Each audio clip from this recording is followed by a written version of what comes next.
Hey guys, Alyssa Lebrecq, nutritionist and gut expert. Tonight, we're talking all about fiber.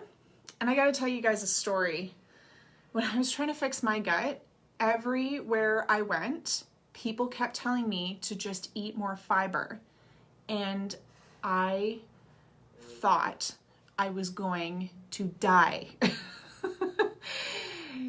I struggled with both constipation and diarrhea. I would fluctuate between the two. I spent more time in constipation, and then every once in a while, the diarrhea would like rear its ugly head and have me glued to the toilet. And so I literally was either waiting to poop or waiting to stop pooping, and it just took my anxiety through the roof because I never really knew what I was going to get.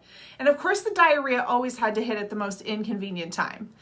And the challenge that I ran into is I was like, okay, at first I'm like, all right, eat more fiber. No problem. I'm here for it if this is going to fix my butt, right?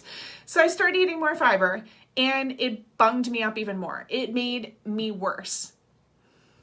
And it was really only adding to the bloating. It made me more gassy too. And I started to get a lot of cramping, especially in my left side. Now, that's what happened for me personally.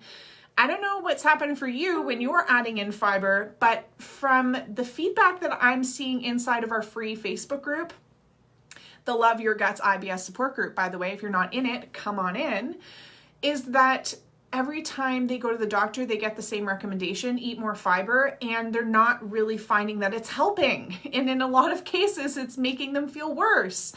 And so I saw so many of you guys really commenting and sharing this feedback too that gave me a flashback actually. It made me remember what was happening for me when that happened, and I wanted to come on and speak to this. There is a lot of different fiber out there. There are a lot of different even fiber products out there, like Metamucil, and they're garbage, like Metamucil. Don't take Metamucil. If you're catching my drift. Metamucil, if you've got that at home, throw that in the garbage, by the way. Metamucil is garbage. It belongs in the garbage. Just save your money. Save your money. When the doctor tells you take Metamucil, laugh at him and be like, really? Take Metamucil? That's interesting. If you wanted me to take psyllium husk powder, why wouldn't I just go buy psyllium husk powder? Why do I need to buy Metamucil that's psyllium husk powder with colors and dyes and ingredients in it that actually trigger Crohn's colitis-like symptoms, which is an inflammatory bowel disease? Why would you recommend that for me, doctor? So silly. You guys are going to get me on a tangent here, and we're less than 5 minutes in. I'm feeling a little on fire today. I got a little bit of piss and vinegar in me. It might be because Friday's around the corner and it's been a week and a half. But let's dive in here, guys. I want to talk to you guys about the fibers that can help and the fibers that will hurt. Not all fiber is equal, and there are some types of fiber that will rip your ass, okay? It will not feel good. And depending on whether you have constipation or diarrhea is going to determine what type of fiber you need. And so make sure that you follow through to the end so that you get the piece of this video that is meant for you based on where your bowels are at. So we're going to be talking about constipation, we're going to talk about diarrhea, and then we're going to talk about the people who have the pleasure of experiencing both diarrhea and constipation. I'm going to talk about the different types of fiber that each of you guys in these different circumstances needs to take and the ones that you need to avoid like the plague. To be crystal clear, there is no product out there like Metamucil that I will ever recommend. If we're going to talk about fiber, we're going to talk about eating like the whole food proper fiber. Save your money on these products. Save your money on these products, guys. I'm just going to run this home one more quick time. Metamucil. I pulled up the ingredients here. So it has psyllium husk powder. Great. We need like psyllium husk. If that's the fiber you're looking for, great. But all the non-medicinal ingredients, there's a whole bunch of non-English words. Aspartame, last time I checked, that was not a good thing. And we knew that like years ago from like Coke. We learned that about like Coke and Pepsi. Having aspartame in our drinks is not a good thing. So they're like, oh yes, let's just add that to Metamucil. Then they added FD and C red number 40. Again, if you would like to have Crohn's colitis-like symptoms, which I think you were trying to avoid, pretty sure, then do not take this product. Maltodextrin, this is genetically modified. It will cause inflammation, all kinds of symptoms in your body and in your gut and affect your microbiome. And then natural lemon flavor. How sweet.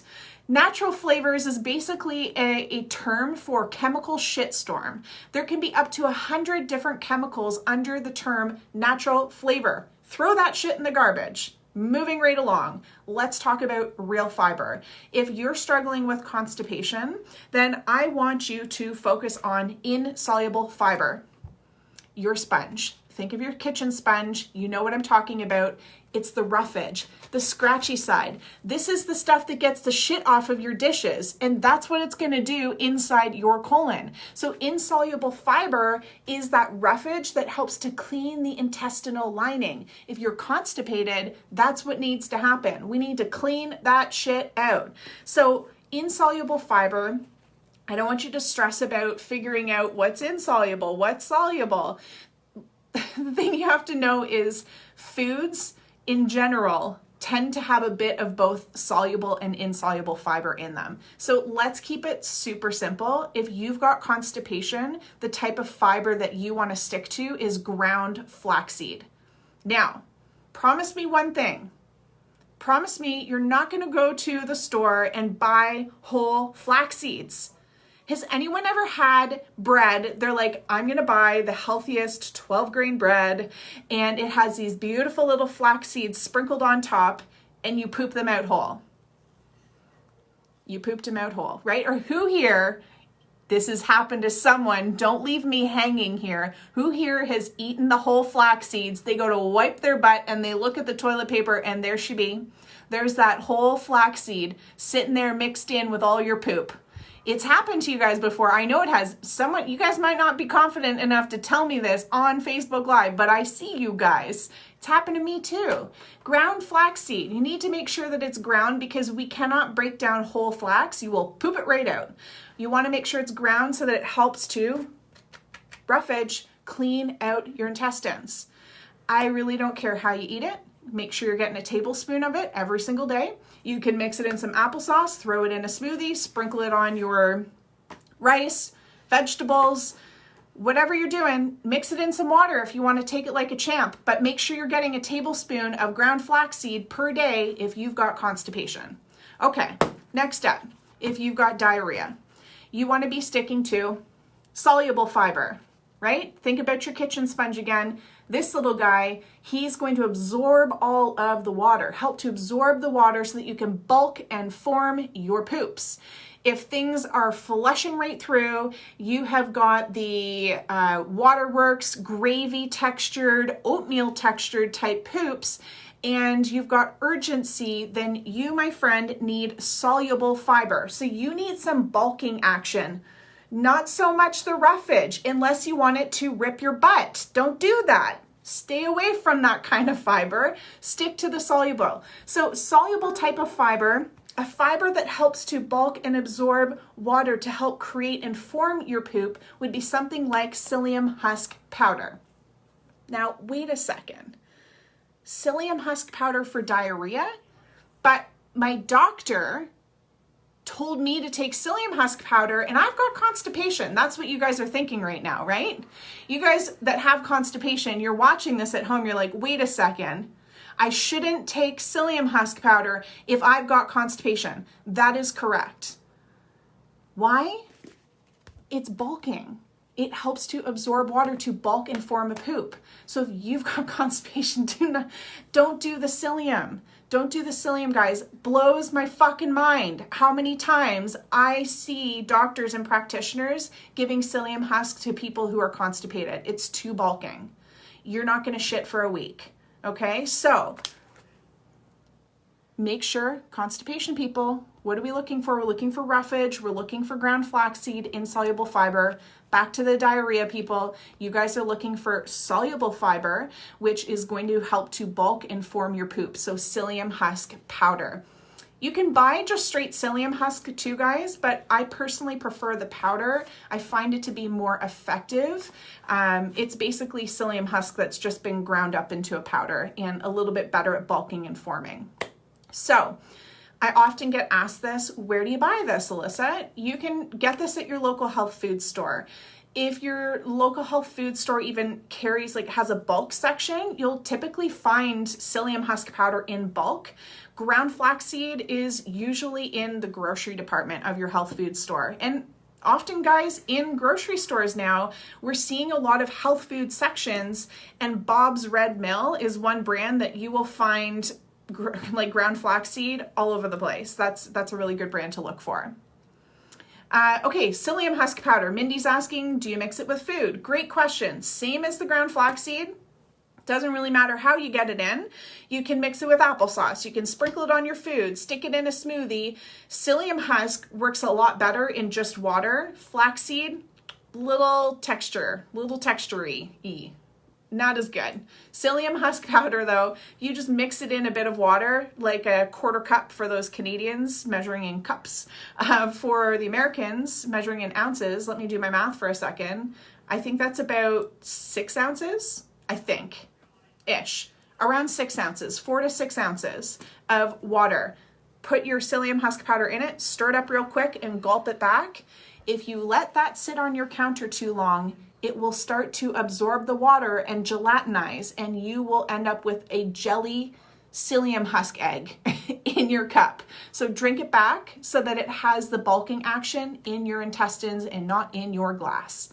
Okay? So one last one we got to talk about, guys.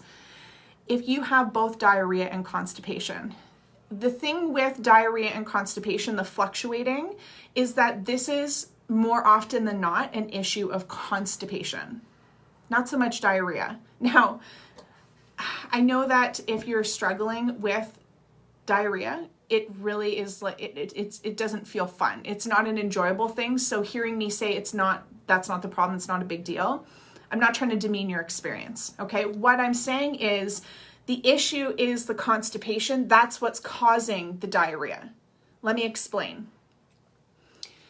If you are not pooping enough, so you should be pooping 2 to 3 times per day, okay, in quantity from elbow to your wrist every day. That's how much poop you should be eliminating. If you're not getting that out, what's going to happen is eventually your body's going to tap out and be like, okay, guys, can't carry any more poop, which, by the way, your colon can carry up to 20 pounds of poop. So before you give yourself a hard time about needing to lose weight, it's probably inflammation, bloat, and shit. Okay, so when your body is like tapping in, it's like, can't hold any more poop here, I'm full. What's going to happen is it's going to open the floodgates and say, time to evacuate. We need to get rid of the shit.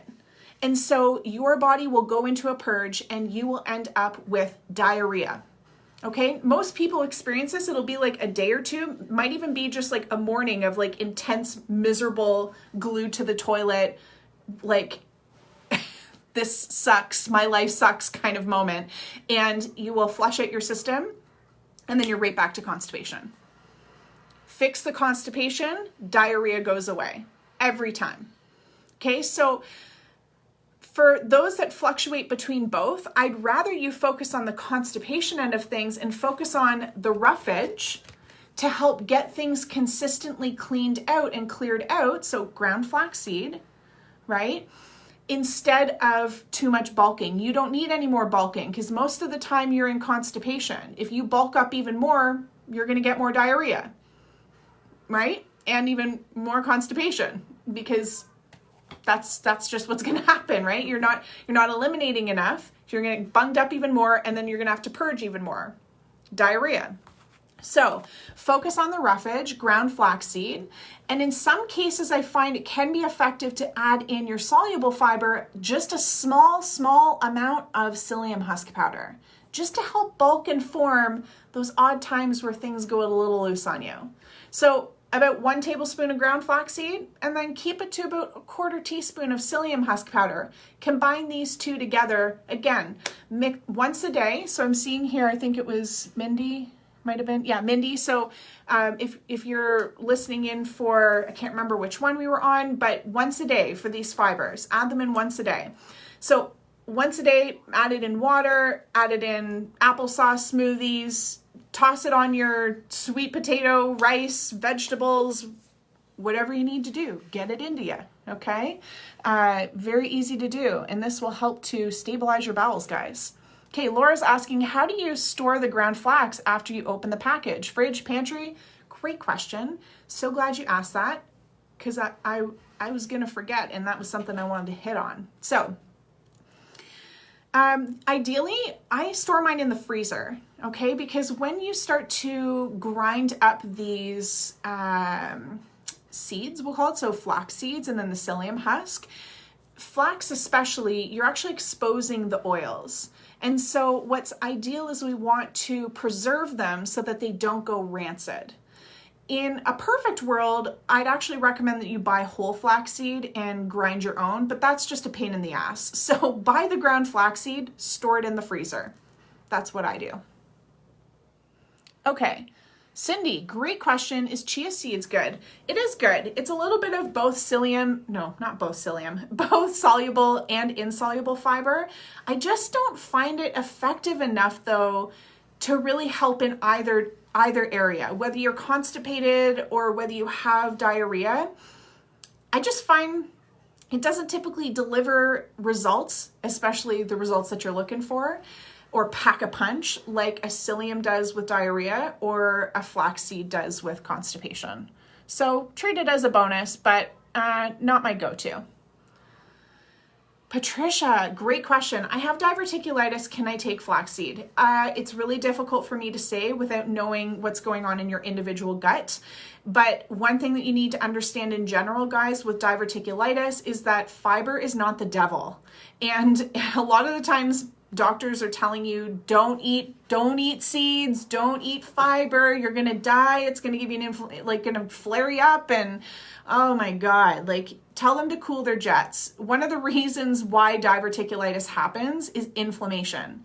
Any sort of itis, colitis, bursitis, diverticulitis, arthritis, all inflammatory conditions. This particular one affecting the intestines. Why does that happen? More often than not, it's because there's not enough fiber actually happening in the diet in the first place. One of the best ways to clean that up is with fiber. So generally speaking, we actually help to incorporate fiber into our clients' diet for those that have diverticulitis, but not when you're in a flare. That's about as detailed as I can get without knowing what's going on in your individual body, but great question. Yeah, Margie's saying chia seeds don't work for me. Me neither. All right, guys. Hope that was helpful. Let me know in the comments which fiber you are going to be using. And then we'll all know what kind of poop you've got going on. Teresa, how much flax? 1 tablespoon per day. All right, guys, let me know. Are you on the flaxseed spectrum? Are you on the psyllium husk spectrum? Or are you going to be dabbling with a little bit of both? Let me know in the comments. Okay, bye.